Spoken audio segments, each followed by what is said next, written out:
I also think about how amazing life itself is. We kind of take that for granted a lot of times, just, being here as human beings focused with their daily tasks and running our businesses or trying to chase money or success or find the perfect life partner or raise your family. And these things are all, very important about the human experience. But sometimes we forget that, like, you know, millions of years of evolution had to happen, for like human beings to be alive. Yeah! What's up, everybody? Your life alchemist, your dragon. Welcome to Alchemize Life. I'm your host, Justin David Carl. This is a show where I seek out and share expertise, wisdom, and thought leadership in all domains with the mission of empowering and inspiring you to proactively design and truly live a life worth living. We're all in this together, and when we do the work together, we go so much farther, so much faster, and have so much more fun. Without further ado, let's dig into this episode and alchemize life. So good to have you on the show, brother. The first thing that I want to talk about is how you lost $7 million, your company's users' money. So let's start there. Yeah, definitely throwing out the hard questions right away, but I'm a firm believer that like what doesn't kill you does in fact make you stronger. And I've been fortunate to recover from 7-figure as well as 8-figure mistakes and rebound. But this particular one was definitely a big punch in the gut. So what happened is, I'm in the business of crypto, right? And we built blockchain technology to serve different purposes. And one of our products took in user funding and then earned yield on top of it, right? And so it's in this burgeoning new industry called decentralized finance, DeFi for short. And we have a DeFi product called Origin Dollar. And while this product was still in alpha stage, right, and we were just getting started, but people were interested in using the product. So the crazy thing is like, it's kind of permissionless, right? So people can interact with their application, deposit their money, start earning yield. That's one of the beauties of DeFi in that it is permissionless, but we got more uptake than we expected in this alpha stage. Next thing we know, within a couple of weeks, we're sitting on $7.7 million worth of user funds. And that's like a great signal for a brand new product, right? Super excited, team's pumped up. We're like, hey, we have early product market fit for this product. This is going to be, a product that manages hundreds of millions of dollars at some point, right? Which it eventually did get to. I'll get to that in a second. But when we first got started, we were kind of like drinking our own Kool-Aid, feeling really good about ourselves. And I remember going to sleep, being super positive, and then I was rudely awakened the next morning. My friend was knocking on my door saying, pick up your phone. Your engineering team is trying to reach you, but your phone's on silent. But they got in touch with me, an investor friend of mine that just happened to be staying a couple floors down in the same hotel. And they're like, get on the phone now, right? And so I'm just jumping out of bed, confused, wondering if I'm still like dreaming or if it's a nightmare or something, like what's going on, right? And then I log onto my computer. The entire company is waiting for me in video chats. And they're like, USD, the product has been hacked. I was like, what do you mean it's been hacked? And the next words I heard were total loss of user funds. And that was like, okay, like this is absolute disaster, right, to wake up to. And so then we went into triage mode right away. And I was like, okay, what the hell happened? Is this reversible? It's not. Okay, how do we figure out a way to potentially track down who hacked the smart contract, reported things to the FBI. They weren't super helpful.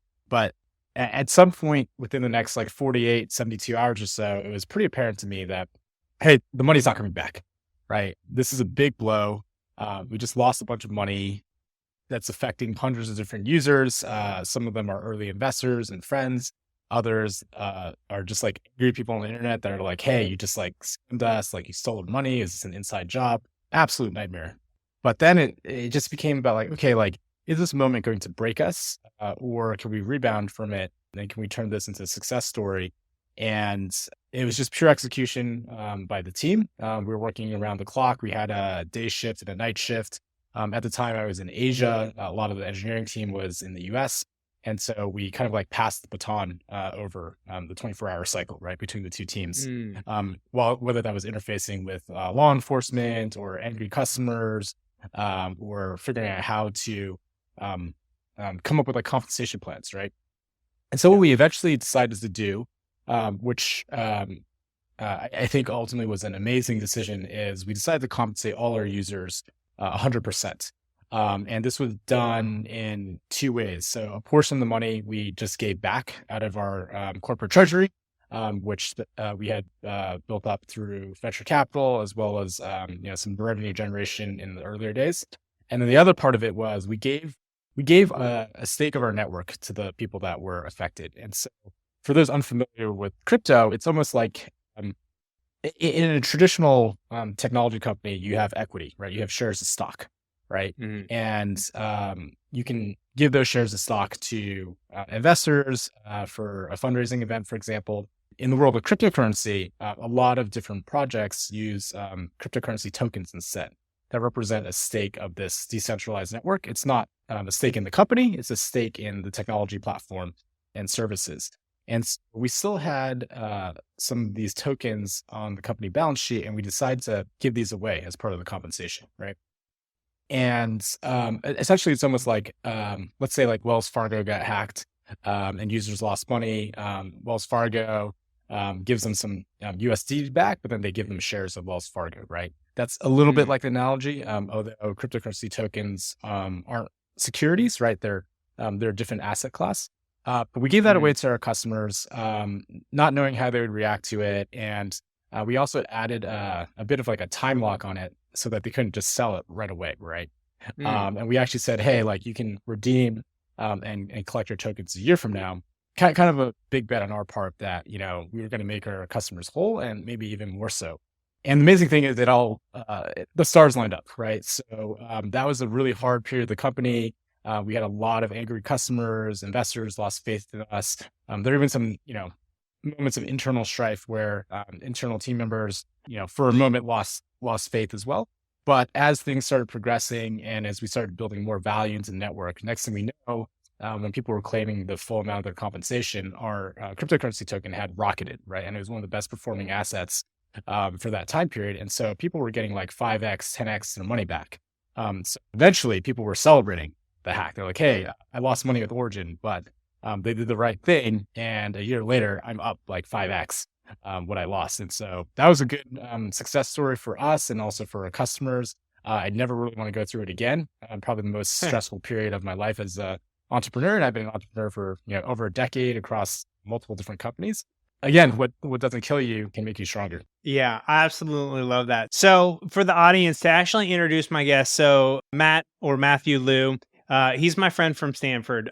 So we've known each other for a very long time. I would say more importantly, and more of relevance to the show, he is the co-founder of Origin Protocol, which is a blockchain technology company that's on a mission to bring NFTs and DeFi to the masses. He's also a serial entrepreneur as well as an angel investor. And he has, as he mentioned, a 10 plus year career in entrepreneurship and has really been around the block when it comes to all things technology, entrepreneurship, and in Silicon Valley. So thank you so much for coming on the show. I'm curious, how long was that like super scary, kind of like painful process of trial by fire? Was that like, did that get wrapped up in a week? Was it a couple months? Like, give us a sense of the time frame of what that adventure was like. Yeah. So if you're talking about the hack, the hack happened in an instant, and then the fallout lasted probably a month or so. Definitely was a month of insomnia, high stress, and a bit of like, what the hell do we do now, right? Do we pivot? Do we build something new? But again, like coming out of that, we ended up building a separate product, or NFT product.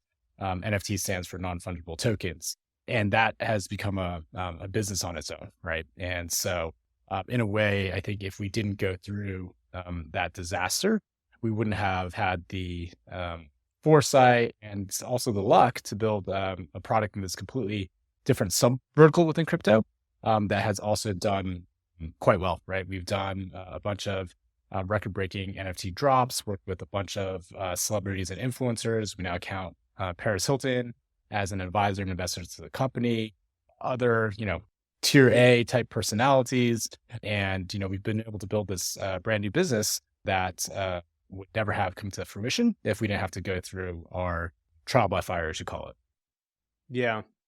Before we kind of jump back into your entrepreneurial origin story, I'm kind of curious, like, was there any particular, mindset or frameworks that you employed during that time to like help you, survive? Cause like you could have easily just like given up and like, oh, I guess like I'm not cut out for this. So I'm just curious, like kind of mentally, emotionally, like how did you get through this or what like mental techniques did you employ? Yeah, so this is actually a weird one to say in this context, but I've been practicing a daily gratitude exercise Mm. for about a decade now, and I haven't missed a single day since I got started. I learned this at a Tony Robbins seminar, Unleash the Power Within. And Yes, I've been to it as well. Keep yeah, going. and I'm a big fan of Tony Robbins, and he talks a lot about managing your state, right? Your Mm, physiology and what you focus your mind on. And essentially, like, it's a way of like managing your own psychology for peak performance. mm, And a lot of the times, I think as entrepreneurs and also as humans, you want to do everything as perfectly as possible. And it's much easier to fixate on the things that are not going right and have that ruin your day and say, hey, like, the business is in a bad place because of the hack, or, hey, I'm like really burnt out or stressed, like life sucks. And these are all things that I feel, right? But I think the thing that I've really tried to practice, and I'm far from like, an expert or a guru, but is this concept of like reframing, right? Like, what am I actually grateful mm, for? What am I taking for granted in my current situation that I shouldn't be taking for granted? And when you feel a sense of gratitude for your current situation or your surroundings, then that allows you to kind of see your resources as actual assets that you can put to play, right? And so I remember in that time period, I was like, well, okay, this sucks, but I'm grateful it's not company ending, right? If we were hacked at a larger amount of assets under management, right? Maybe this would be a company ending event, and mm, all my hard work the last few years running Origin would be for naught, right? The other thing I was really grateful of was, hey, the team is really coming together, and this is an mm, opportunity in crisis mode. You see who are the leaders, who has conviction, who has a sense of camaraderie and ownership. Extreme ownership, right, to do the right thing, right? And I think that's when also it became very clear to us that there were certain members of the team that were really stepping up. And I was really grateful for their contributions and their hard work. And actually coming out of the hack, it's like, hey, we need to promote these two individuals mm, because they can help us take the company to the next level. So that was very helpful as well, right? And then while there were a lot of haters, right, I was also grateful for the amount of support that I was getting from a lot of our valued investors, people that have like known us. They, were trying to provide emotional support and were connecting us to law enforcement or forensic experts to help us deduce exactly what happened. And I think ultimately, like stringing along some of these, resources that were at play, right, and just being even being grateful that I was in position to make this mistake, right? mm, Blessed to chase my dream, work in a very innovative field with its ups and downs, and also having gotten so far, right, through a lot of luck and happy accidents. That's something to be grateful for too, right? Just the journey, right? And I remember my co-founder and I, we were talking about like, okay, this is the first seven-figure mistake we've made together. Let's get through it. And let's look forward to one day, not anytime soon, but being able to make an 8-figure mistake or a 9-figure mistake and then still being able to succeed out of that. Right. And I'm in no rush to, let's say, like make $1 billion mistake. But if I ever get into that position, that in itself will be an indicator that, hey, we've built something valuable, right? There's impact that we've created, value creation that has happened in order for us to even be in the position to make those mistakes, right? So it doesn't take away the burden, doesn't take away the responsibility, it doesn't take away the stress and the hard work required to get out of those situations.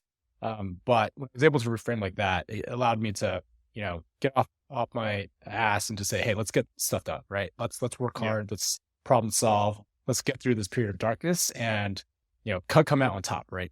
And so that I think was one thing that helped quite a bit. And yeah, I try my best. I'm not always successful, but like in moments of adversity, before counting all the things that are going wrong, it's like, okay, count the things that are going right. That can kind of like balance things out, or even overweight versus the things that are going wrong. I'm curious what your actual gratitude process looks like, if you wouldn't mind sharing. Yeah, for sure.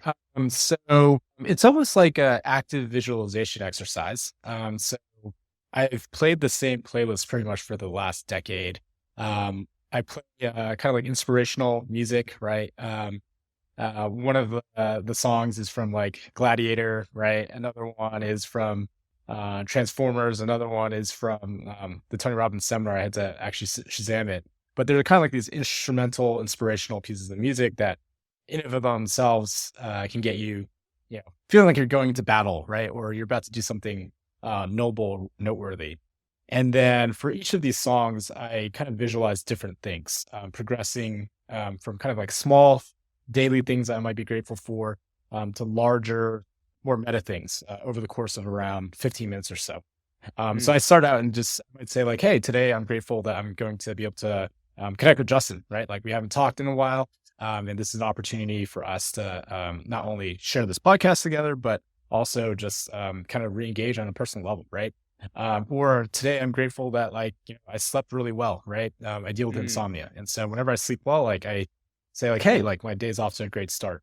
Anytime that there's something in my day that I'm looking forward to, whether it's like a weekend, I get to like see friends or family, or I'm really excited about a workout that I'm about to do. These are all things that like you can actually say like, hey, like I'm grateful for this opportunity. I'm grateful for the journey. And they're very small, right? But they kind of get the ball started.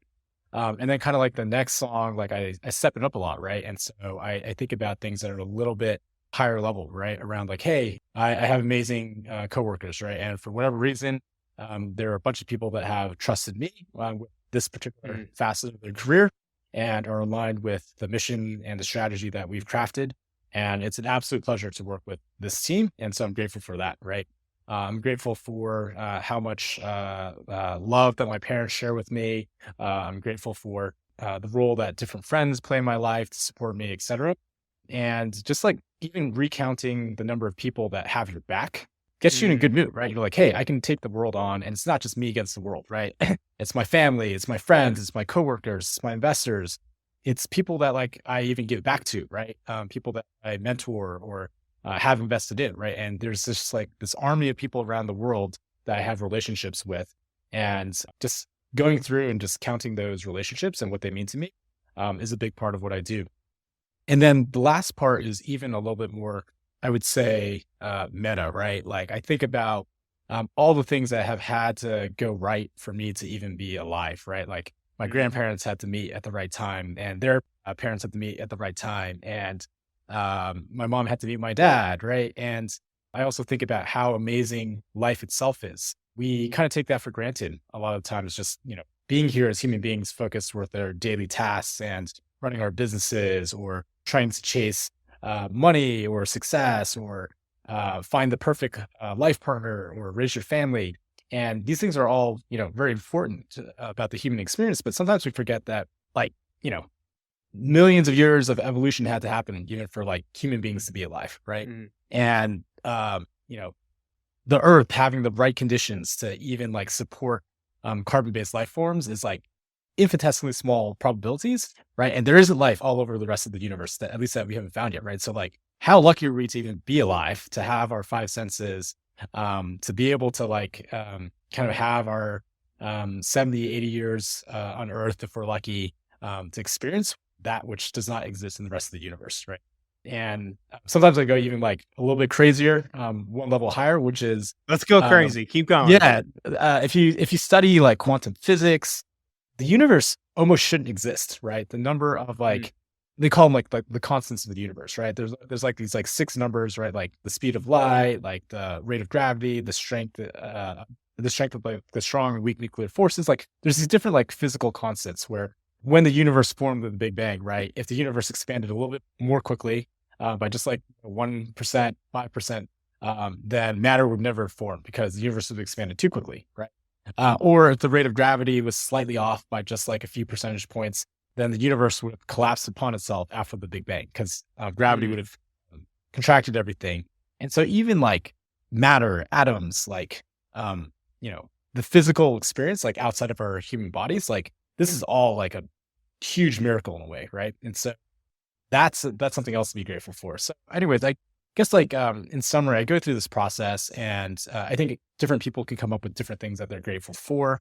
It doesn't have to be this like crazy, gnarly stuff that I just mentioned at the end, right? It could just be around, what am I looking forward to? My friends, family, or the fact like, hey, Justin, you're in like amazing shape. You're like, I'm grateful I'm in like the best shape of my life and I'm 40, right? Or you told me you recently moved to Santa Cruz and it's been an amazing time to connect with nature. These are all things that anyone can be grateful for. You just have to have like a mindset for it, right? And so going back to what I learned at this Tony Robbins seminar, like one of the things that he said to me that has really stuck with me ever since that seminar is don't achieve to be happy, happily achieve. And so I think a lot of people look to external validation or success metrics, whether it's money or popularity or fame or how much you can squat or bench press as a, hey, once I reach these conditions, like I'll allow myself to feel happy, right? I've done enough. But the counterintuitive way of thinking about this is like, be happy first, right? Be grateful for your life, be grateful for your resources, your friends, your circumstances, then use that positive energy to go ahead and do your work. And the counterintuitive part of it is if you can reframe and if you can be grateful and motivated, you're going to end up doing better work, right? You're going to be a more creative individual. You're going to be able to work longer hours and still have a fun time doing it rather than getting burnt out. You're going to be more open to new ideas. You're going to be better at networking with people because you're just in a better, more effusive state. And if there's one thing I know about human beings, it's like we're social creatures, right? And we also mirror a lot. And so when you're in peak state, when you're happy, when you're motivated, when you acknowledge obstacles, but are confident that you can blast through them, you attract like-minded people, right? And those other successful people that have high standards with entrepreneurship, fitness, health, whatever it might be, that becomes your peer group. And together you end up being able to accomplish way more things. But I think to me, it always starts with like, what mental state am I going to an endeavor with, right? And if it's a place of gratitude and happiness and joy, then I'm ultimately way more effective as an individual. Yeah. It's so cool that you shared that because I have an ever evolving morning routine and sometimes I will, phase things out and then phase things back. And just over this last week, week and a half, 2 weeks, I brought back in some of the practices that I learned in Unleash the Power Within and priming your state through like breath work and body movement, and then combining that with like visualization and gratitude, and then like also goal setting and even like visualization of like healing your own body. I did all three of those this morning and the last few days, and it's so great. Like I connect with you today and you're like literally like this is what I do. So couple questions for you. Do you do all this in your head or do you write some of it out? And then do you incorporate any sort of like physical body movement for the priming, or do you kind of just like sit there and listen to the music? Yeah. So I mostly close my eyes, listen to the music, do visualizations in my head. When I first got it started, I wrote everything down, right? And was very conscious about that. After doing it for a decade, I think it's much more like second nature at this point. And so I'm able to, I think, get similar results without having to journal and, take a little bit more time to be introspective. I will say that there is a difference when you're doing this, like standing up, like kind of like doing the physiology stuff versus when you're just sitting down or lying down even. Yeah. And it kind of depends on the day, right? Like at very minimum, like even if I'm like exhausted and tired, I'll do the gratitude exercise, like, lying down or sitting down. And there are other days where similar to what you're just talking about, there's a lot of more of priming the physiology, right? So certain Yeah. movements to get pumped up, potentially like standing in like a victory pose, right? Like you see with athletes, they get in the victory pose with their arms up after scoring a touchdown or, dunking a basketball or, running fast with people on the track field. Like, getting in these positions, as silly as they sound, like has been empirically proven to get you in the right mental state. So Yeah. sometimes I'll do, almost like a celebration, like pretending like I've already achieved success for that day before Yeah. I've tackled the problems. And that visualization and that priming definitely gets you ready to go and allows you to get through procrastination, be execution oriented, and also just enjoy what you're doing more. Hey there, just a few words about the incredible show sponsors for today's episode, and then we'll dig right back in. Today's show is brought to you by Veg Nutrition. Live better. So I'm actually a veg elite athlete, and before I joined the team, I spent months doing my due diligence to make sure that the company was vision, mission, and value aligned with me, my values, my mission, my vision, and my lifestyle. I got to know the owners super well. I even got to know the person who formulates all the products, and they passed with flying colors. So I couldn't be more excited to represent a company that I feel so aligned with. And I want to tell you about two of my favorite products. The first is the veg pre-workout. So when I first went vegan, or mostly vegan, the last thing for me to go fully vegan was finding a vegan pre-workout that gave me the focus, the energy, and the power that I was looking for. And I can tell you, this is the best pre-workout that I've ever had. It gives me incredible focus and energy. And what's probably the best is it leaves me with no crash after I take it, which is great. And the flavors are so freaking good. There's literally peach mango and a Patriot Pop that tastes like, the firecracker popsicles, cherry lemon lime flavor. They're literally so good that I can dry scoop them. And they just released a watermelon flavor for just in time for summer, and it's incredible. So that's the first product. The second product is arguably also my favorite, and that's the plant protein. Comes in 3 incredible flavors: chocolate peanut butter, vanilla ice cream, and cold brew coffee. Yep, you heard me. Cold brew coffee flavor. It tastes incredible, all 3 flavors, 25 grams of protein, fully organic, incredible ingredients, heavy metal tested, and it is my go-to post-workout. Make sure that I'm recovering and refueling and giving my muscles the protein that they need to rebuild for that next workout. So go to vegnutrition.com/dragon and try their full line of supplements, and you'll get 15% off. Or you can just use Dragon at checkout and you'll get 15% off. So that's vegnutrition.com/dragon to get 15% off. Veg Nutrition, live better. Yeah. I mean, it's pretty amazing. It's like, no wonder you turned a 7 million fiasco into like a massive like win. I mean, literally you created more loyal customers, you created more new customers because like those customers like, spread the good word like, hey, like even though something like fucked up happened, like Origin Protocol like totally took care of us and now we actually made even more money. And then they spread the word and bring in new, loyal clients, and like you totally turned the whole thing around. And it really like, instead of breaking you, it made you. It made you even more of an entrepreneur. So you can boldly say, like, yeah, at some point I may have $1 billion like loss or failure, but Yeah. like if I get there or when I get there, like I will deal with it. I'll do Yeah. my gratitude process, I'll prime my mind, I'll put myself into the right mindset. And like that doesn't mean it's going to be easy. It'll definitely be super fucking hard and probably scary, but you have the confidence like, hey, I've already gotten through, some pretty challenging things and come out the other side actually mining a whole ton of gold from the experience. Yeah. So, I want to kind of rewind like you weren't always like, making $7 million mistakes.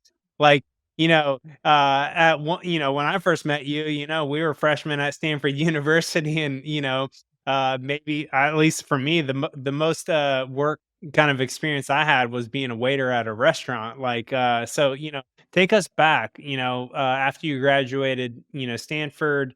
What'd you study at Stanford, and then how did you kind of progress through to becoming the co-founder of Origin Protocol? Yeah.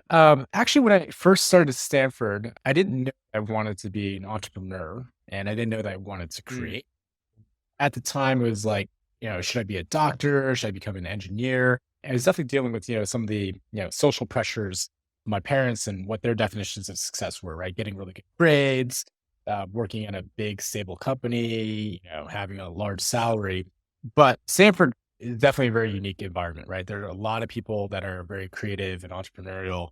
And it definitely rubbed on me, I would say in the right way, right? It got me to think about like, hey, what are some non-traditional paths? I still almost ended up going down the management consulting or investment banking path. Like a lot of, yeah, a lot of our friends went down that path in our cohort. But something about it didn't feel quite right for me. And I remember I decided to stay and get a master's at Stanford right after the bachelor's. And it was that summer where I was like, hey, I don't actually want to, go into like financial services. It's a little bit too much of like a suit industry for me, right? I want to mm, be a little bit more creative. I'd rather take some more innovative bets. And so, like, all right, if I can find another job, then I will give up the job that I had lined up, which is to become a management consultant. And I kind of did some soul searching, and I identified at the time two startups that I really wanted to work at. And I was like, if I can get a job at either one of them, then I'm going down this completely different, riskier, unknown path. But something's pulling me towards one of these two opportunities. So the first opportunity was Facebook, and this was when Facebook was like 20 people. But I saw something in the social network, and I was like, that would be really cool. They didn't want to even talk to me. They're like, hey, like we're only hiring like, rock star CS grads right now. You're electrical engineering and, you don't have much of a programming background. So, peace out. I was like, all right, well, that didn't work out at all. And then the second opportunity was I was an early user of YouTube, and I was like, hey, there's mm, something here, right? This user generated content thing is probably going to be big. How do I get into this space? And so fortunately, I was able to get an introduction to the CEO, had a conversation with him and their director of product management. And the general consensus was like, okay, this kid is, young, but inexperienced, smart, but not what we really need, right? But at this point, I was like, hey, like my back is against the wall. It's either, figure out how to knock this door down, or it's walk down this other path. And this other path, I just kind of knew in my heart of hearts, that's not what I really wanted to do. And so I was like, all right, I'm going to go all in. I'm going to take my one big swing here. They at least had a conversation with me, like, how can I get them to have a second conversation with me or a third conversation? And so I was just relentless, right? So I basically just like pounded on the door, like not literally, they didn't have to get security to kick me out, but just like, emailing like, the CEO, Chad Hurley, and, the product team, and proactively like suggesting like future improvements, right? And just being like all around like annoying, but in a thoughtful way, and being persistent. And so they're like, okay, like let's talk to this kid again. And by the time the second round of interviews was scheduled, I had literally, gotten myself in the zone of like, I'm going to get this job no matter what, right? Because I really believe in the company. I really believe in the industry. At that time, we're talking about Web 2, right? Beginnings of Web 2, we're Web 3 today, but like Web 2 was just beginning at that point. And I literally locked myself in a room and spent, 40 hours preparing for my interviews. I treated it like a full-time work week. And it was like, I went to like every single page on the YouTube site. I read all the articles. I wrote down a list of things that they could do better with their product. I, came up with a couple potential business models. I, identified things that their users were saying and basically like went in there and was like, hey, this is like all or nothing. And apparently like throughout that process of just being like super persistent, knowledgeable, and passionate about it, like when we finally went through the second and third rounds of interviews, it's like, okay, this kid's for real. He wants to work here. This is his top choice. He's willing to put it all on the line, and he's hungrier than the Google Video product manager we just talked to, right? And the people that had more experience. And so eventually they gave me, they took a bet on me, right? It was a multi-week process. It was really my one shot on goal. But they gave me an offer. I was the youngest person at the company when I started, had no experience, thought I was going to get fired the first, couple months, but then just powered through, right? And so that's a very long-winded story of saying like, I think like persistence matters when you know what you want, and you should go after that. And sorry it took so long just talking about that YouTube experience. No, that's you just brought me back rad, to like- days when we're running hungry, right? Yeah, no, so like from this is there- the kind of stuff that matters. Yeah. Yeah. And so from there, worked at a couple other startups after YouTube. How long I've been were you at really, like, YouTube? fortunate that, so 4 years. Yeah. So I was there for less than a year before Google acquired us. It was a massive acquisition at the time, not so large by today's standards, but Google did the right decision because YouTube is now a multi-billion-dollar business for them. Learned a lot at Google, then joined a couple other startups. I've been weirdly lucky that every startup that I pick has had an exit of some sort. And so spent a little bit of time at the startup Quickie that was eventually acquired by Yahoo, and then a little bit more time at another Bonobos, men's e-commerce brand that was later acquired by Walmart. But I think one of the learnings for me is that first experience at YouTube was amazing, right? And I always wanted to recreate it, and I wanted to build something that impacted hundreds of millions of people at some point. And then the latter two startup experiences were like, they were good, they were decent, but it wasn't the same amount of like ambition or impact or intellectual stimulation, right? And so then after working a couple more places, I was like, I'm ready. I want to be an entrepreneur. It's time to build my own stuff and see where it goes. And so in 2013, up until now, I've just been an entrepreneur, have launched a couple of my own companies to varying levels of, failure and success. But yeah, it's all about creation now. It's all about impact, and it's been a hell of a journey. The other thing that is probably worth mentioning, I know a lot of entrepreneurs listen to your podcasts, and people are trying to design their trajectories to success, is that it's really unpredictable, and there's no tried and true formula. There are things that you can do to kind of optimize and improve your chances, but starting a business is really freaking hard, right? And there are many things that can go wrong. And they've done studies on this. The best predictors are successful entrepreneurs oftentimes is like how much grit and determination you have. And are you willing to go through the pain to get to the pot of gold on the other side of the rainbow? And oftentimes it's in like the deepest, darkest moments where you really want to quit, that you're really close to achieving something and you just don't know it, right? And you just have to keep persisting and persisting and persisting. And that to me is like one of the most difficult parts of being an entrepreneur, right? And so for me, I took a particularly challenging path, right? This is probably indicative that I may be one of the more persistent entrepreneurs, but I may not be one of the smartest or talented entrepreneurs, given the number of failures I had to get through along the way. And for the first 3.5 years of the entrepreneurial journey, my co-founder and I at the time, we were bootstrapping the business. We didn't want to raise venture capital until we had some semblance of product market fit. But we also didn't want to build like a lifestyle business either, right? We wanted to build something big.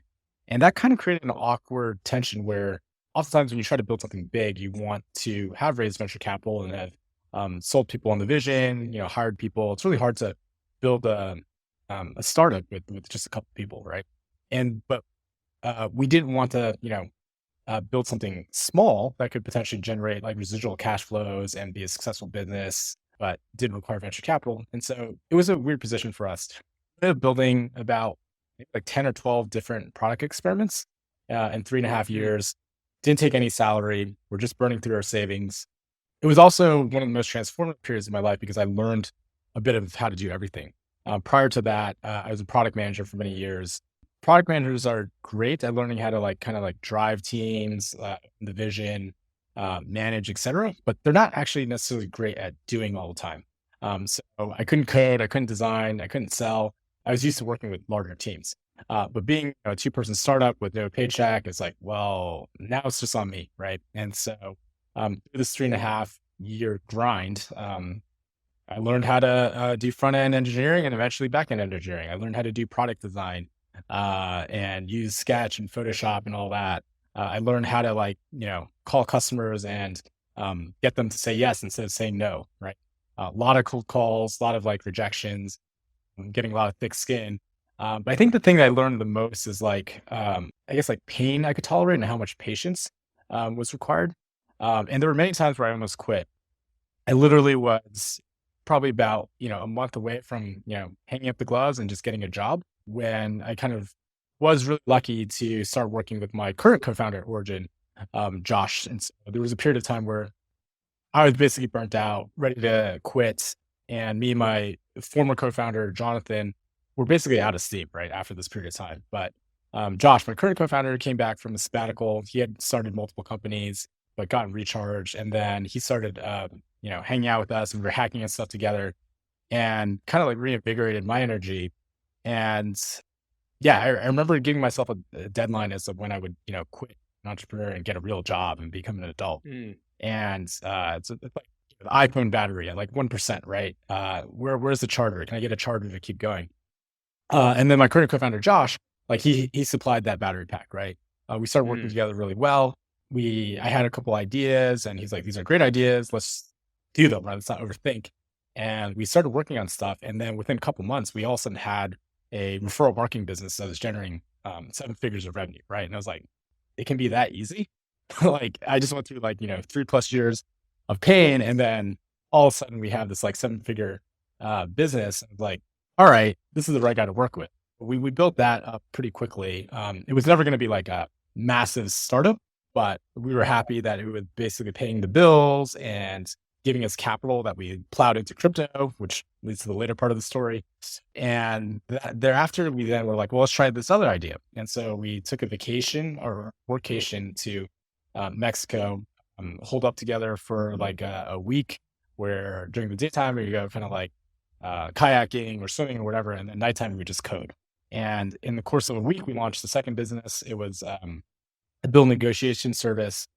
Ran that for a few months, realized I was super passionate about that business, and we sold it to one of our competitors. And then from there, because of working together, that became having that Bill Shark. Chemistry, well, Bill Shark acquired us. Yeah, Bill Shark was an existing competitor in the same space, acquired the tech assets that we built. So yeah, that was it was a small win, but again, I think it was just a second proof point that we could build something together really fast. And so at this point, we're okay, we've demonstrated we can work together on some small ideas very quickly. Let's try to do something super ambitious now. And at the time, this was 2016, I had started getting back into crypto, saw that there was a community developing here. And I was like, hey, let's just get into crypto more. And so we started plowing all the revenue that we were getting into, buying Bitcoin and Ethereum in 2016.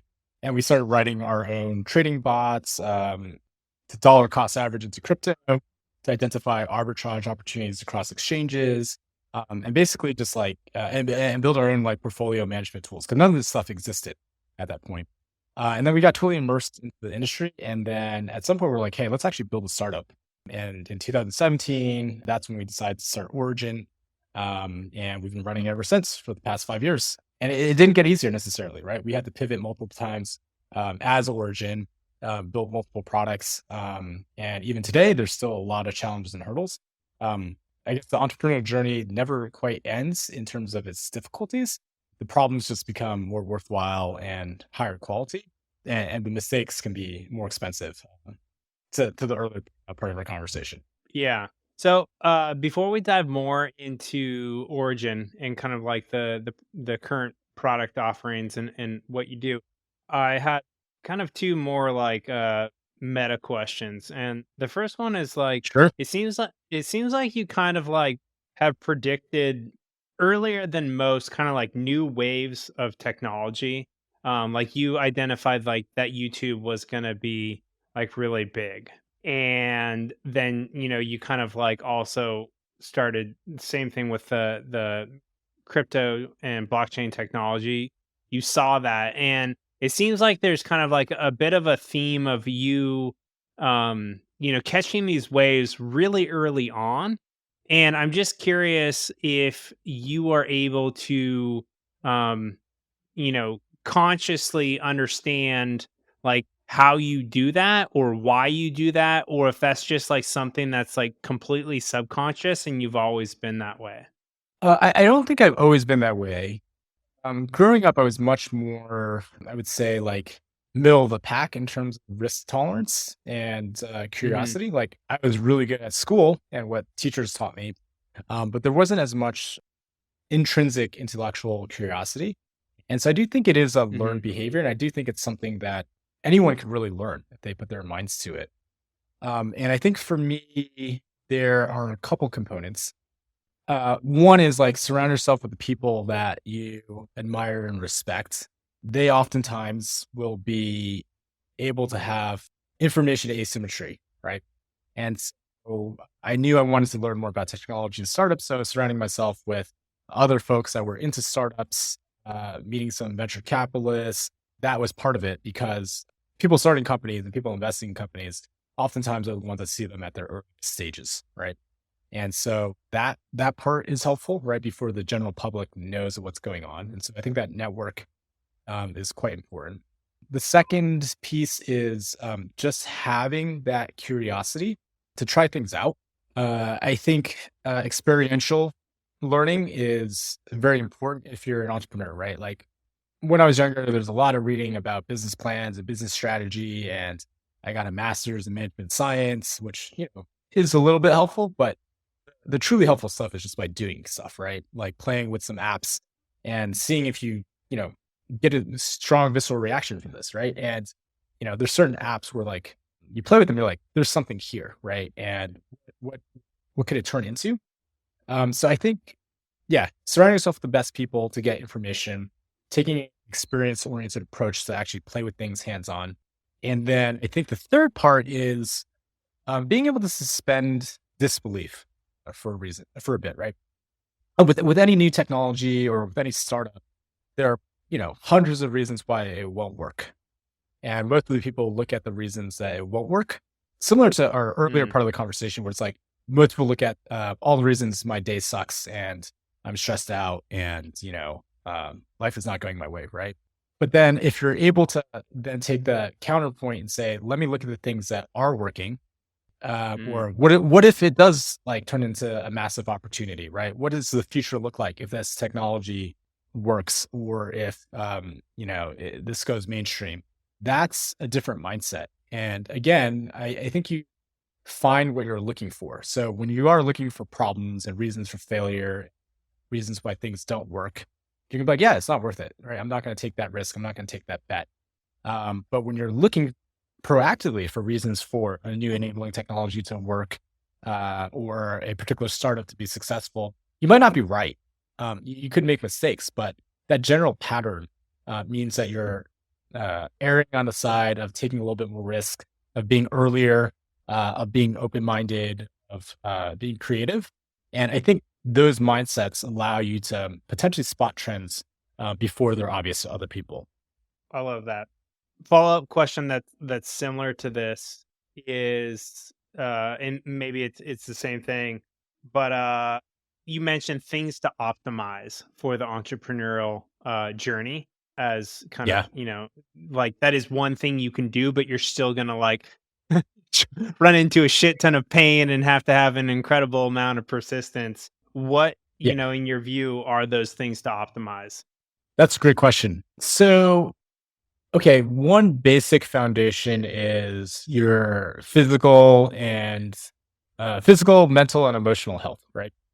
Mm, So, the entrepreneurial journey is very, very rarely a short one, right? Yeah, every once in a while you hear of a company that started and a year later it's acquired and the founder made a couple $1 million, but it's still like a lot of effort. And more often than not, the really successful companies, they take years to build. And the true value creation and value capture is usually at the latter years, right? Because it's like compounded growth, right? The first couple of years might be really hard, and then by year 4 or 5, maybe there's a lot more revenue or a lot more users. And so, like planning for the long term is quite important. And I think a lot of people overestimate how much they can go through the process without hurting their bodies, right? And hurting their minds, right? It can be a very lonely place to be an entrepreneur when your product isn't working or you're running low on funding or your family and friends are doubting you, right? Like you face a lot of doubt because they're like, this is a stupid idea or this is a waste of your time or your future by pursuing this, right? And so you have to arm yourself with a lot of these kind of like core parts of your day that allow you to stay in the entrepreneurial journey, right? And so let's talk about physical first, right? You actually do a much better job of this than I do, right? Being as fit as you are, eating so clean like you do, but I still work out. I try to, maintain a decent diet, try to optimize for sleep. Like these things matter, right? And so the healthier you feel, the more creative your brain's going to be, the longer you're going to be able to work without burning out, as I mentioned. And so take care of your body, right? Recharge, sleep. Don't pull too many all-nighters in a row, right? Eat healthy, right? Clean diets can change your energy levels dramatically, and they can change your moods too. And then working out obviously has benefits. It releases endorphins into your body, and again, you're happier. You're more able to accomplish other things if you're consistently working out. And so I think that's one piece.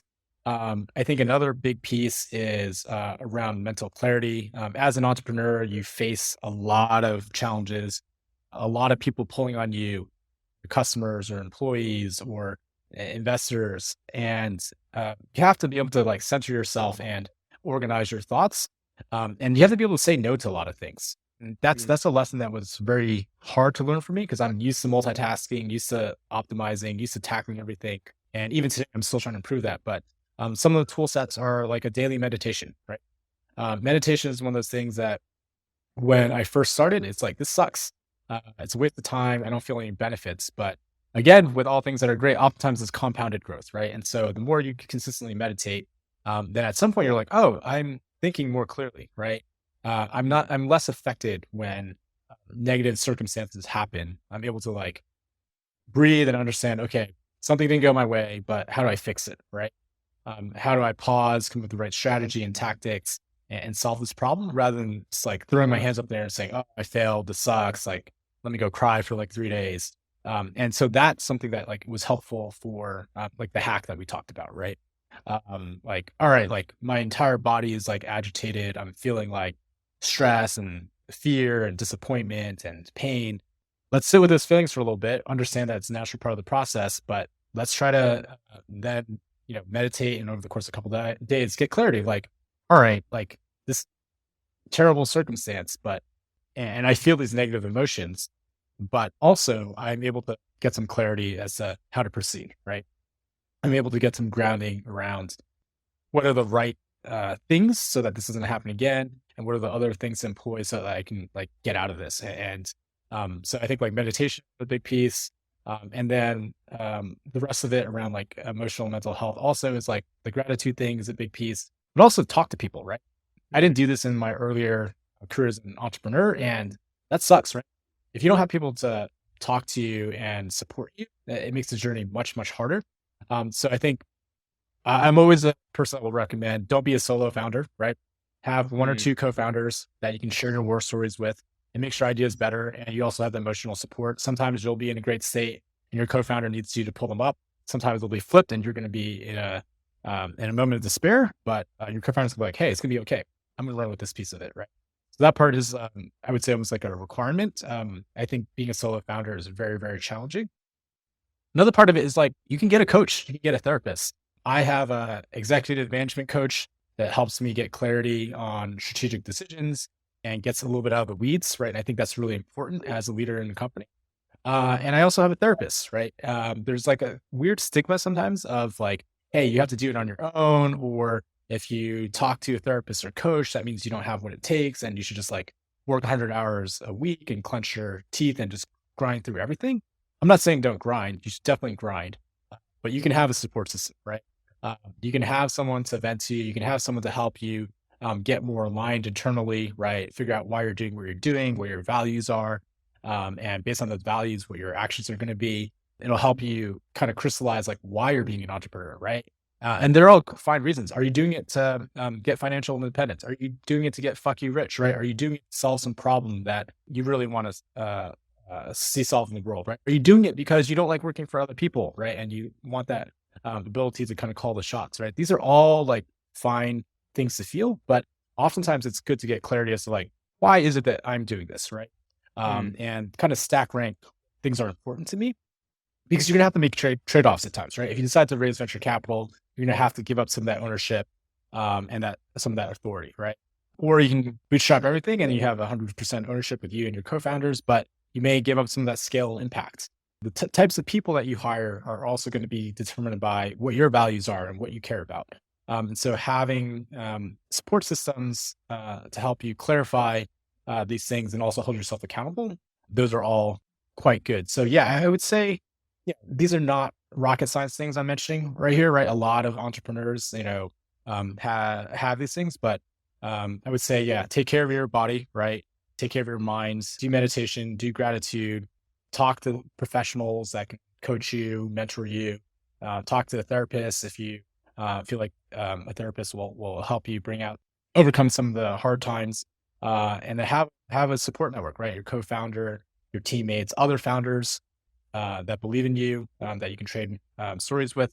These are things all make it a bit easier and less lonely. And being less lonely and having ideas and encouragement, it goes a really, really long way, especially in years like 2 and 3, when oftentimes the allure of getting started is gone. And you're like, this is a lot of hard work. And how do I get through this, right? Hey there, just a few words about the incredible show sponsors for today's episode, and then we'll dig right back in.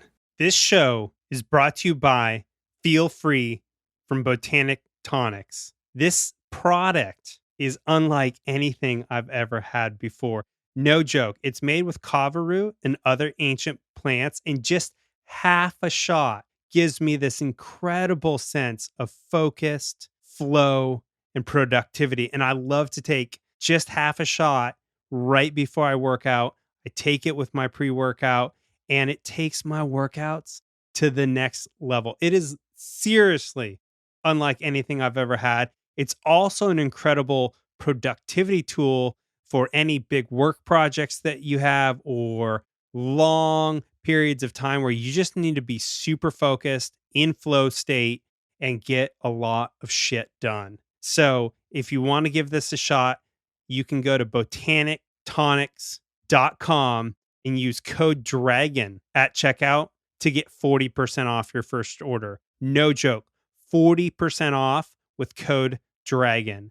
That's Feel Free from botanictonics.com, code DRAGON. Feel free, feel good. Yeah.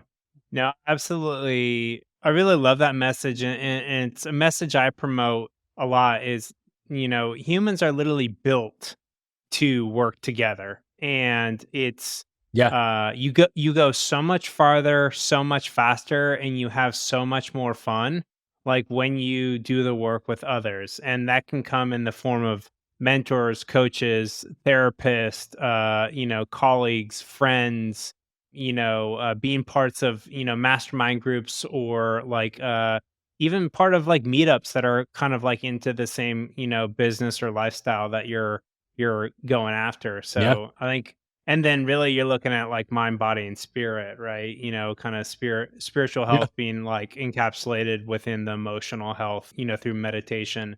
That's, many would consider some sense of a spiritual practice. So I want to talk a little bit deeper into Origin, the product offerings, the two kind of like big ones that you have out. And then I want to make sure that we also talk about some of the very unique things that your Origin's doing with real estate, or at least the part it's playing in real Yeah. estate and blockchain and crypto.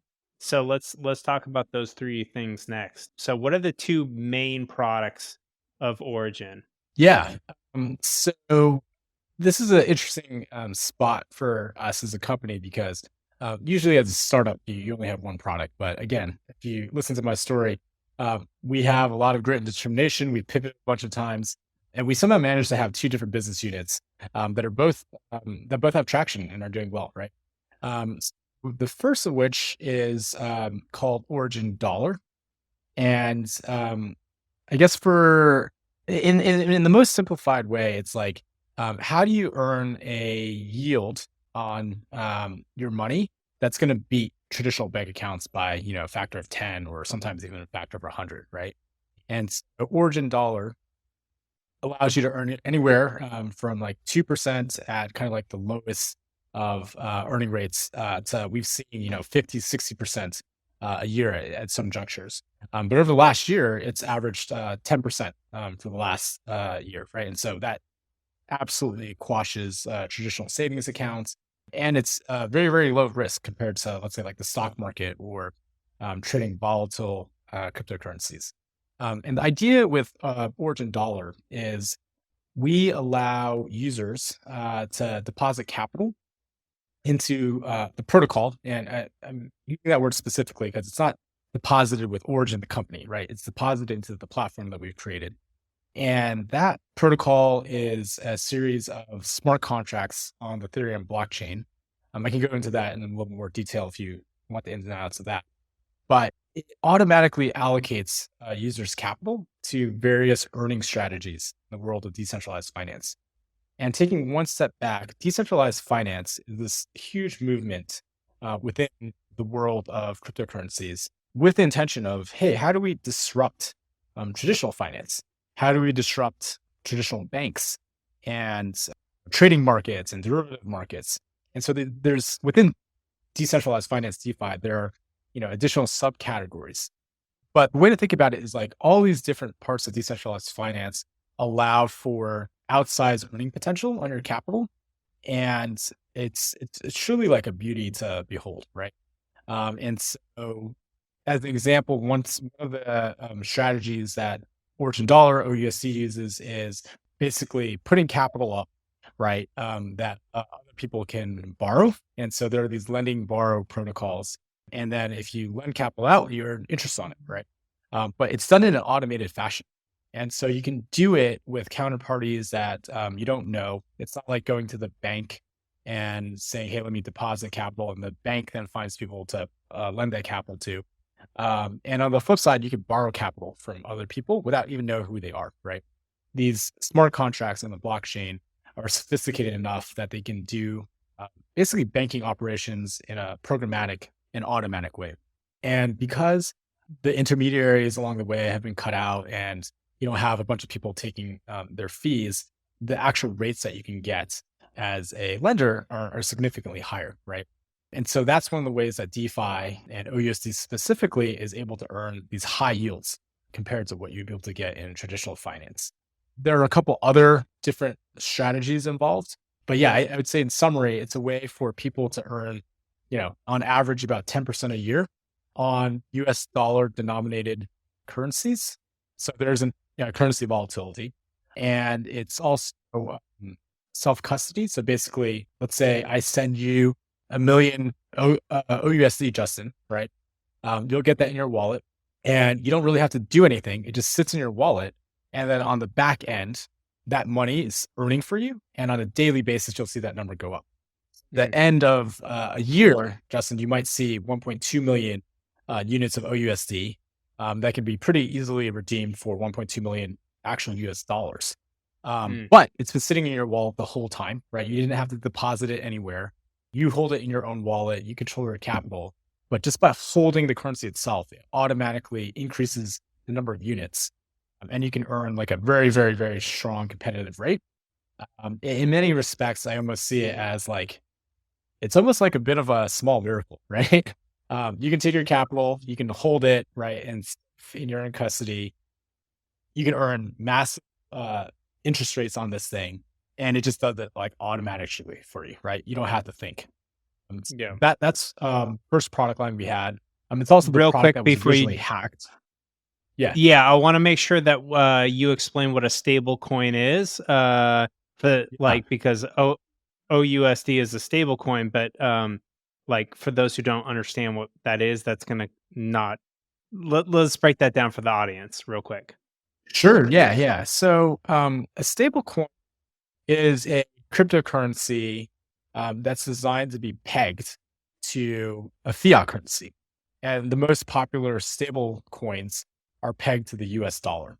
And so the idea is that stable coins should always be worth approximately $1, give or take, like very minor fluctuations. And so there are a couple like really popular stable coins today, right?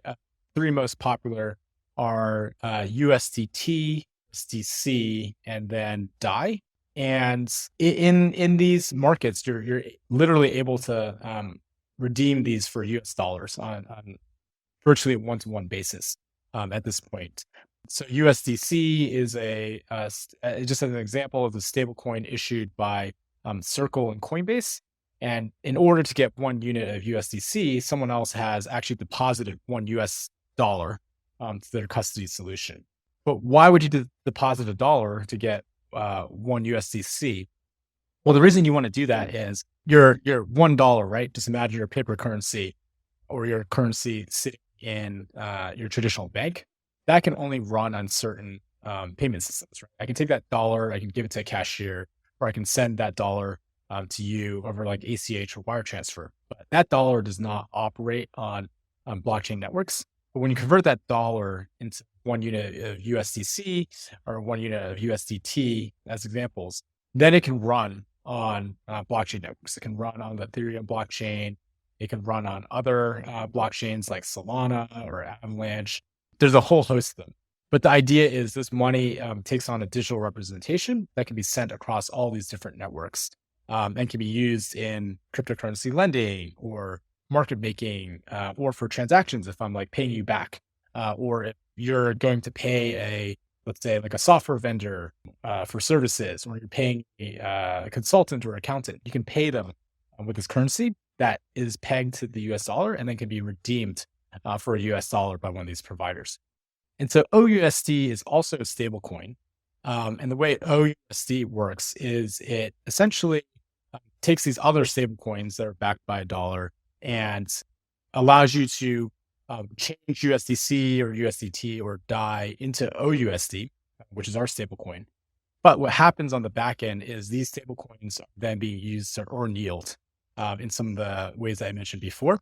And so that allows OUSD to basically increase its supply based on the amount of yield that it's earning. And that's why, again, I can send you, again, 1 million units of OUSD. And that's actually backed by other stable coins, which are in turn backed by the US dollar or other collateralized assets.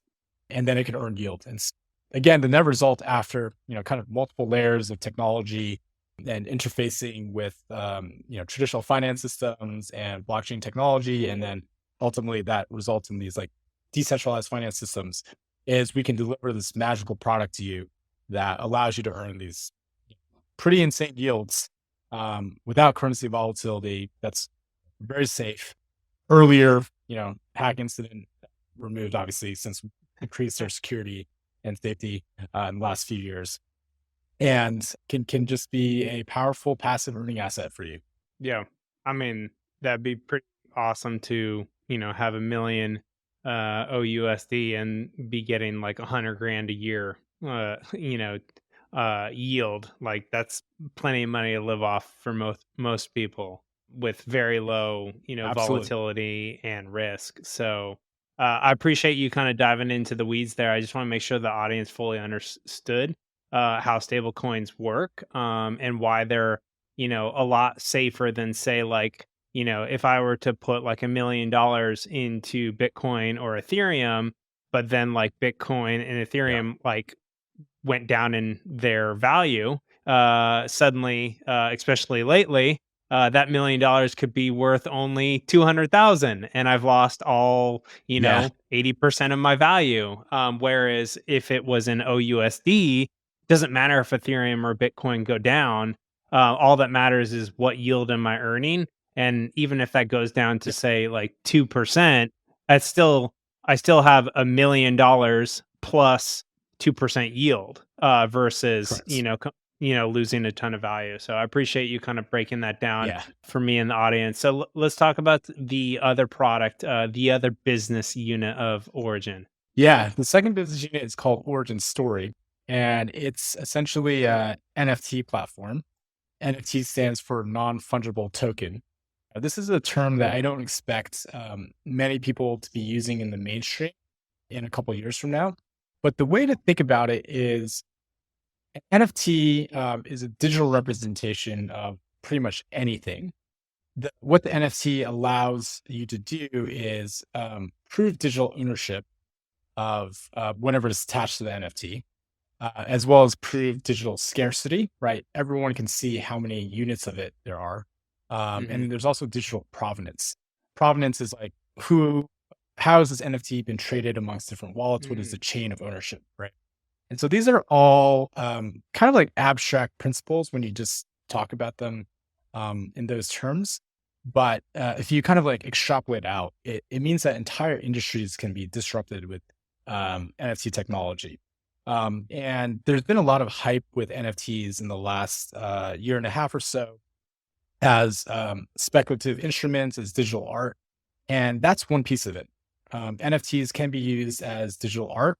And we're seeing this like, huge industry of digital artists creating limited editions or one of one pieces that collectors are buying. And just because they're not hanging on a wall doesn't mean they're not worthless. And so digital art is this huge new nascent industry that is exploding. But what excites me even more about technology is like what other industries can be disrupted. Here are a couple examples, right? Like you might be a Fortnite player, or actually when we were growing up, it's more like World of Warcraft or like Diablo, right? And in the world of gaming, there's already digital items, right? And people earn these digital items. They're willing to trade them either in embedded marketplaces or even offline. Like I remember selling items in Diablo 2 on eBay for real dollars. And so people value digital assets already, especially in the world of gaming, right? And it's tens of billions of dollars change hands within the Apple App Store and Google Play Store through just mobile gaming alone every year. But the reason that make NFTs become interesting as opposed to normal digital items is that you can actually prove that you actually own one of like, let's say 10 swords, right? Or one of like 10,000 skins that are actually produced, right? That's one piece of it, right? Digital ownership can be proved. And the other thing about NFTs is that they're designed in a way so that they can be interoperable across different pieces of software, which also means they can be bought and sold more easily. They can be bought on, blockchains. They can be bought on marketplaces. We have a marketplace product, for example. It makes it super easy. So then the idea of like you're playing this game, let's say you earn a digital sword, for lack of a better example, and it's a super rare sword in this game. In the traditional world, you kind of just kept the sword and like you had clout with it. Maybe you did like a transaction where you gave your sword to some other player, and then in return they PayPal'd you money or something, right? But in the world of NFTs, you can actually go sell that NFT on a marketplace, find what the market price for it is. You can see how rare it is. Everyone knows like what the value is, and you can actually start like investing and speculating in digital goods. And so that also means that like these gaming economies become much more interesting. And here's another like interesting thing to think about. Imagine you can take this digital sword from one game, and now you can bring it. Actually, let's use a digital avatar, right? That's a little bit better. Let's say you have this Justin NFT, right? That you've been able to earn or create, and now you can take it from one game across dozens of games, because all these games support this type of avatar. And they may make them look a little bit different, right? You might be 3D in one, metaverse experience. You might be 2D in another experience. One of them might make you, super jacked, and the other one make your hair like crazy. But this general representation of your avatar can be easily ported to a bunch of different experiences. That's pretty powerful, right? And that's why the interoperability and the true ownership matters. All right, so that's gaming. That's digital represented as an NFT. What about a physical good though? So we recently did a transaction on a marketplace that was built on our technology for an actual house in South Carolina. And going back to my earlier point, an NFT can actually represent a bunch of different things on chain, right? It can represent a piece of art. It can represent a ticket, right? NFT ticketing is a big industry that's starting to develop. You can represent an in-game item. It can also represent a house, represent a Rolex, can represent an Hermes handbag. But once you tokenize it and make it into an NFT, it can then trade on all these different marketplaces because it's interoperable, right? And it can basically just like open up the market, right? And so this is a really interesting case study that we're really pleased to have partnered with the Roofstock on. Roofstock is like a unicorn company that does single family home sales. And what they did was they tokenized the property. Well, specifically, they created an LLC that owned a property in South Carolina. And then the ownership of that LLC was tokenized as an NFT. So whoever owns this NFT owns the LLC that owns the house. And on the marketplace that we created, they were able to sell the house to an actual buyer. So someone was able to basically do a mortgage on the blockchain, to finance the purchase, and then actually purchase the house in a couple seconds using our technology. It's pretty awe-inspiring, right? Like, who does that, right? And So did they just like bypass? Yeah, they cut out a bunch of the middlemen that take a cut on the real estate transaction, right? Yeah. And so the total fees for the transaction were 3%, right? 2.5% to Roofstock, 0.5% to us. In the real world, this could be like a 6%, 7%, maybe even upwards of 10% transaction at some point. And so just imagine a world, and this is just the beginning, right? Where as we continue to reduce the friction, we can reduce the fees. Imagine a world where real estate or luxury handbags or Lamborghinis or whatever it may be can be sold in a much more efficient way. These like illiquid assets, right? These hard real world assets, or like ownership in a commercial real estate building, or, let's say ownership in like a oil rig or some sort of like, productive asset, right? These things can all be represented as NFTs, and the ownership of those NFTs can be bought and sold in very efficient ways, reducing the fees for all these liquid markets. So that's an area that we're super, super excited about.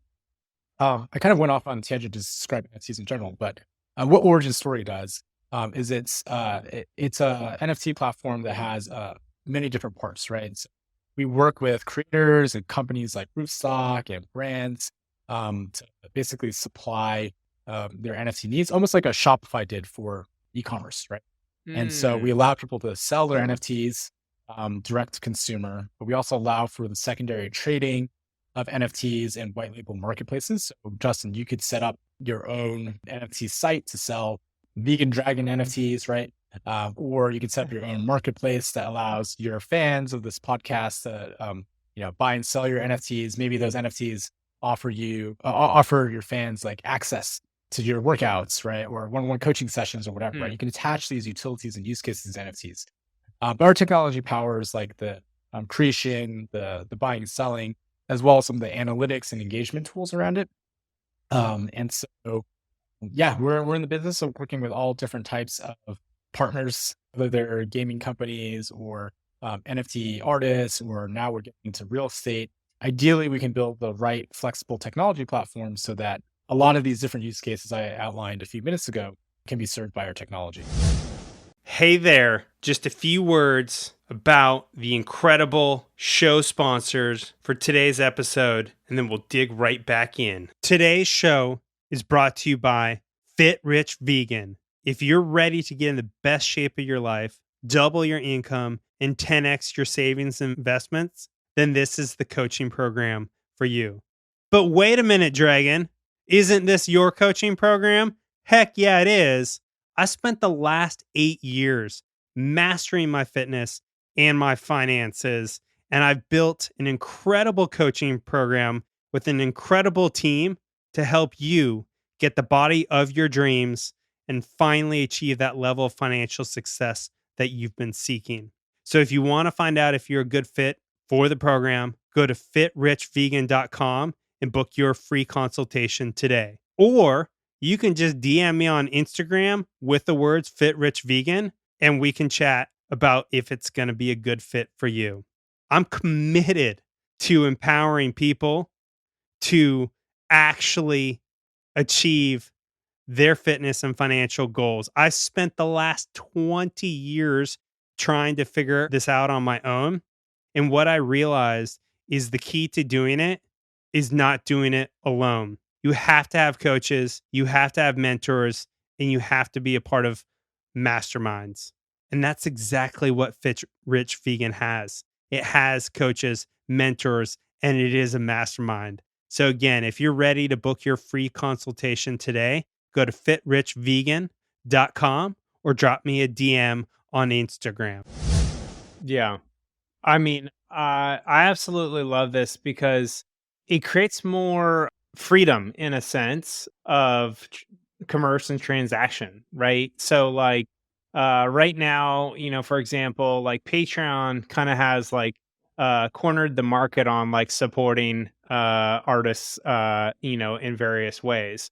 Whereas like if, any person can create, various types of NFTs that support their work and sell it on multiple different exchanges. They're not, kind of I don't know, pigeonholed into one single platform that has its own kind of, Yeah. percentage cut that it takes. Not that I think Patreon is awesome. Like it's so great that people can directly support, podcasters and musicians and all sorts of, creators. But like I'm always of the proponent of like, the more optionality, the more freedom kind of, and the more, I don't know, the less monopoly, the better.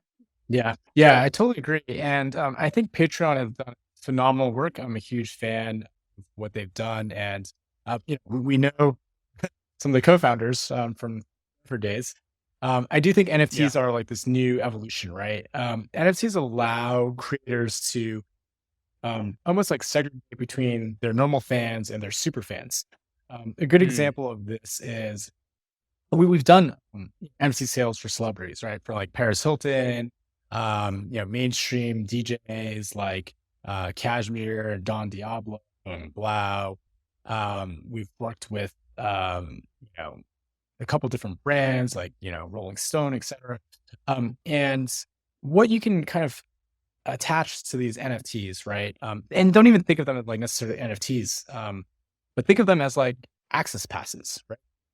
mm, Imagine if not even imagine, like we did this, right? So we did this NFT sale for Paris Hilton, and each of those NFTs is essentially a ticket that is entered into like a drawing, right?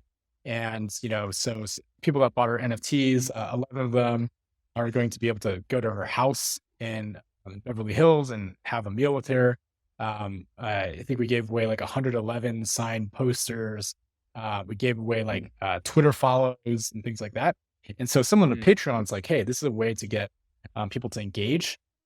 And it allows the creator to also develop better relationships with their fans. And then with Blau, we did a tokenized album drop as NFTs, and he was able to raise $11 million in that sale, which is basically more than the rest of his like entire music career. It was an industry record-breaking sale at that time.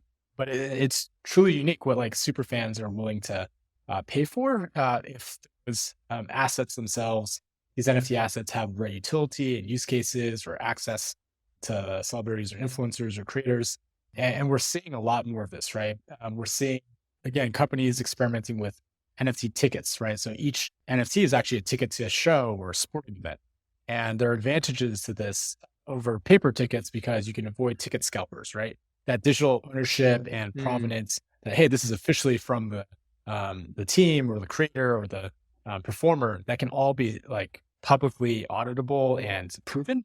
And so remove scams, ticket scalping, and all these like bad user experience issues when you're trying to transfer a ticket. Right? Well, like now I could just sell you the ticket on an NFT exchange and you have the ticket and can, redeem it to go to the concert. Like there doesn't need to be like the crazy, stub hubs that take like atrocious fees in between. Right. Yeah. Yeah. No, I was literally, it's like, if you buy a ticket through, Ticketmaster, you're like locked into Ticketmaster. Like you can't like go outside of that world. But an NFT would like allow you to like go across multiple, ticket exchanges, and actually get like, true market value of whatever your ticket is worth, and you wouldn't be, stuck in one marketplace. So that's pretty awesome. I know I've taken a lot of your time. Do you have time for like two more kind of questions? Yeah, sure. Let's go for it. Okay.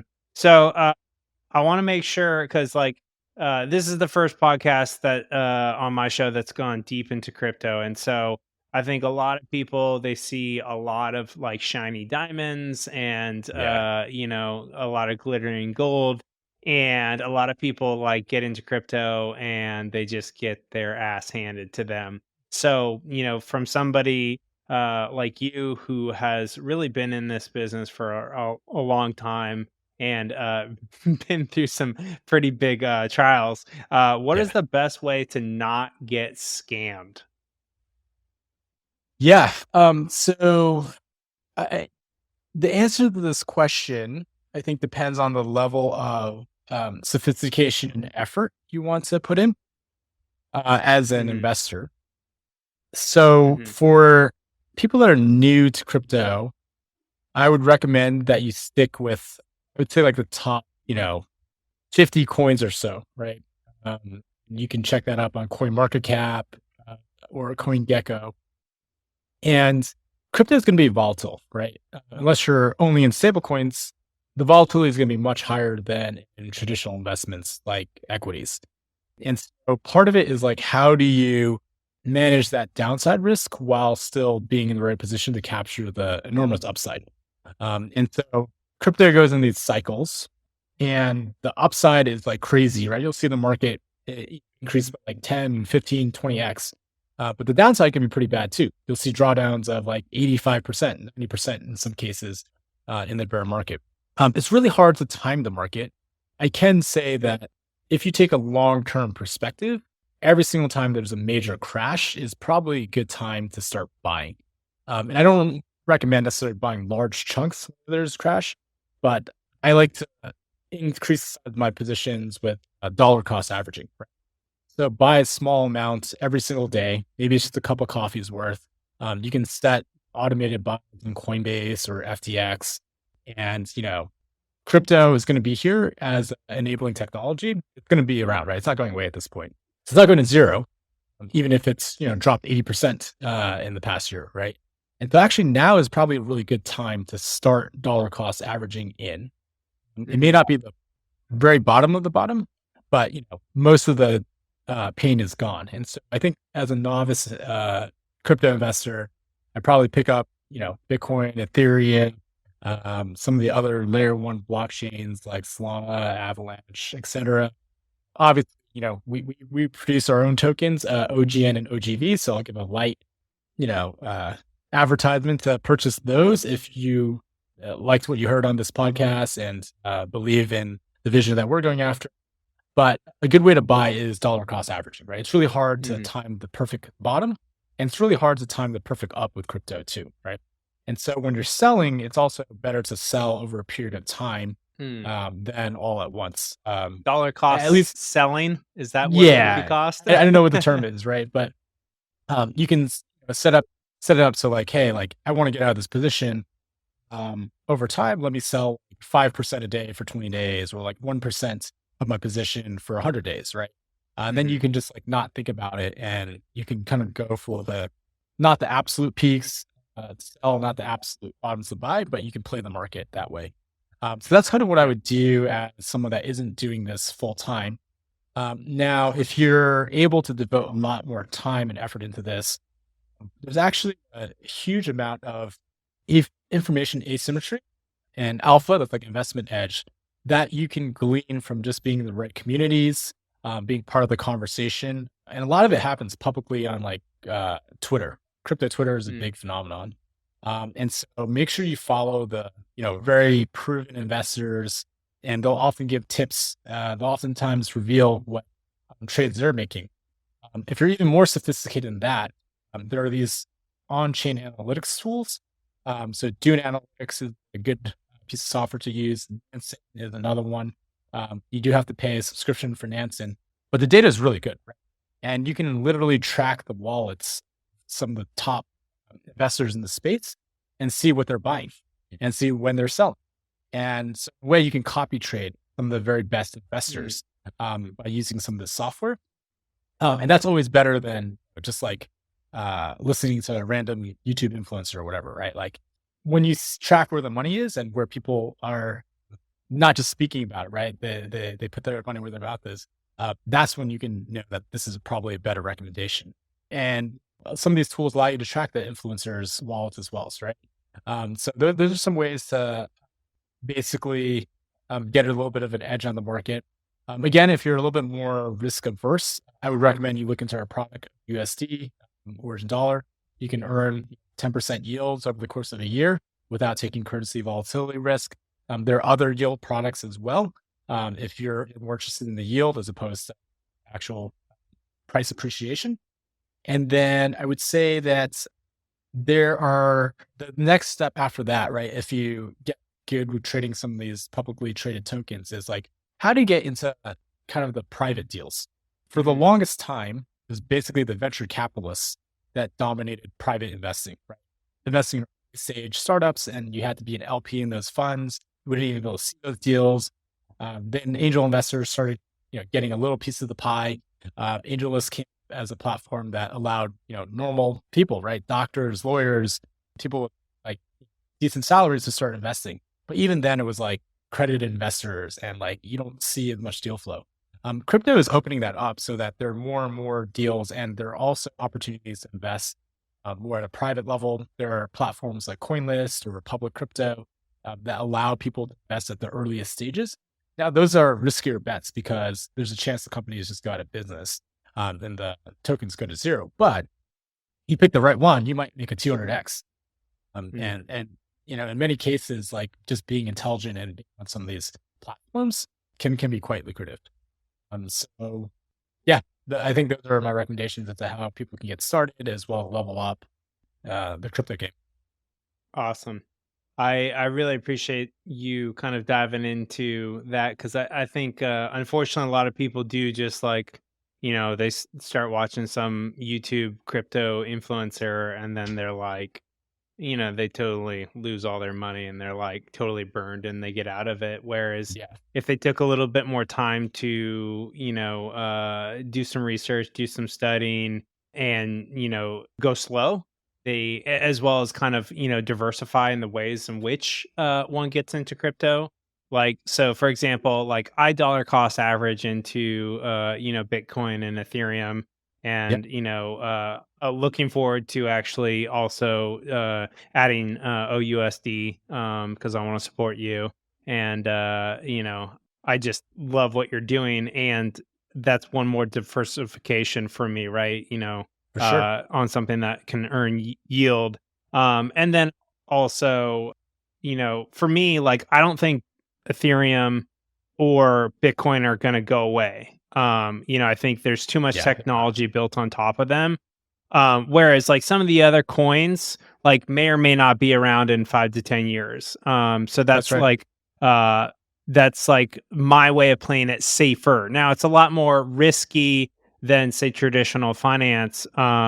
But in addition to, putting money into OUSD, I also have a decent amount of money in some other stable coins that are pegged to the dollar that are earning, anywhere between 6 and 10% interest. And that's just like, instead of putting all my like kind of emergency fund into like a savings account that's making like 2%, I may as well take a portion of it and earn like 6 to 10% on it. Or like, and that's just like a couple ideas. Again, I should probably mention that all of this is for entertainment purposes only. So like, please seek out a professional, and, any risk that you take on putting any money into crypto is at your own risk, and this is all purely for entertainment. But it's not financial advice.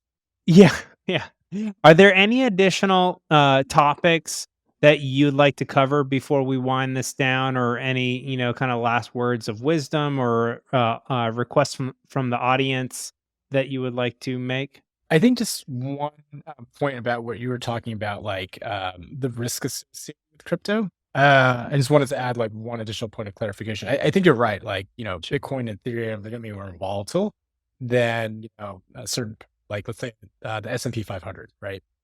But one thing worth adding a little bit of color on is, I think holding stable coins, right, and then earning yield on those stable coins is actually not riskier than keeping your money in a bank account if you're using the right projects, right? And the reason for this is, like, money in your bank account is going to be basically the yield that you're getting is so low that it doesn't counteract the crazy inflation that we're seeing right now, right? Yeah. And so you're actually losing money, even though on a nominal basis, like, think like you're making money. On a purchasing power perspective, you're not making money. You're losing money because it's getting more expensive to pay for gas and for a house or whatever, right? Like, inflation is runaway. That's kind of the big impetus for the Fed tightening and jacking up rates, and that has crashed stock markets, crashed crypto.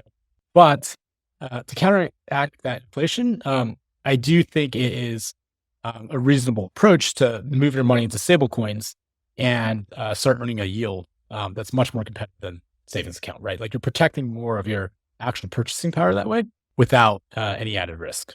Yeah. Awesome. Well, if people want to connect with you online, where's the best place to do that? Yeah. So you can follow me on Twitter. Matthew Liu is my handle. If people want to reach out via email, feel free to email me. It's Matt, M-A-T-T, at originprotocol.com. And I try my best to respond to inquiries. I get a ton of emails. Yeah. But if people are interested in following up. And I'd say that's it.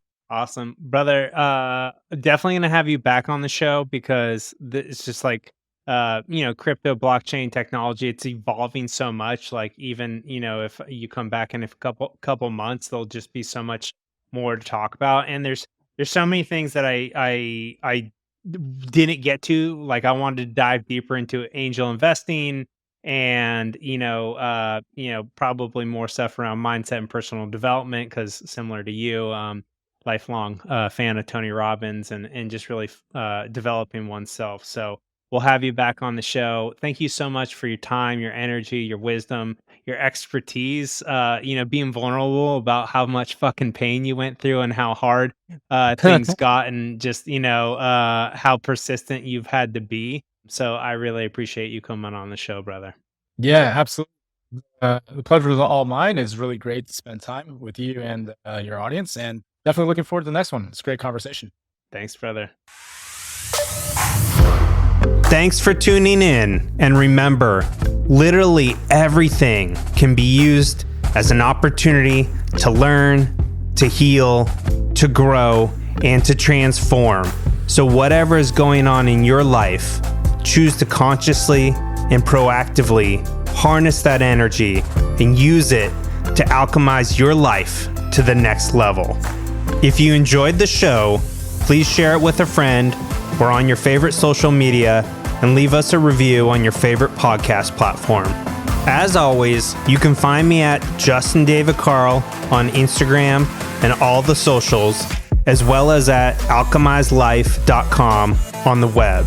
Until the next time, sending you lots of energy and plenty of dragon magic.